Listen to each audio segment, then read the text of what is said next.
another example of this is that the UN, Obama now, as he approaches his defeat and as he approaches the loss of Congress, what he's doing now and planning to do is to enact a whole series of taxes and regulations without asking the House of Representatives and without asking the new Congress. He'll do it through treaties which require confirmation, ratification by the existing lame duck Senate, 53 Democrats and a whole bunch of squishy, retired rhino Republicans like Olympia Snow who'll be only too happy to vote for this stuff. One of the big things is that Obama, of course, is going to raise taxes in the United States if we give him another term. But even in a lame duck session, there are 5 UN taxes. New concept for us.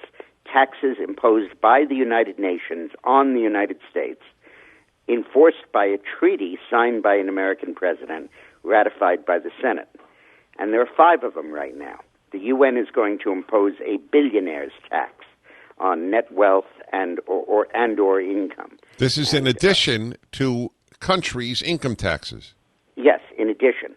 And at the moment, they're saying it's only going to affect the world's 1,600 billionaires. But in fact, we all know once you have an income tax, you have an income tax. You can drill down.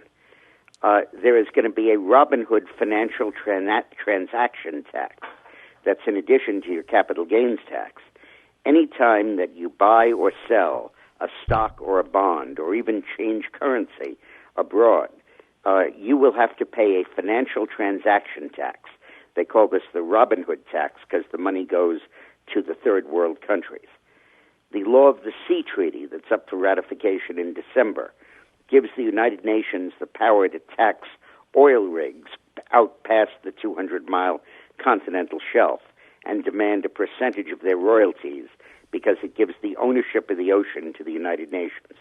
The World Health Organization wants to impose a tax on every cigarette sold in the world. And right now Europe is working on imposing a carbon tax on American passenger airplanes that land in Europe, equivalent to $120 round trip per passenger. And that money would go to the third world. You're looking at a whole new concept here of the UN imposing taxes on the American people and sending that money to third world countries without our consent, without our participation, and working, and that money would go directly to the third world, replacing the concept of foreign aid. Wow.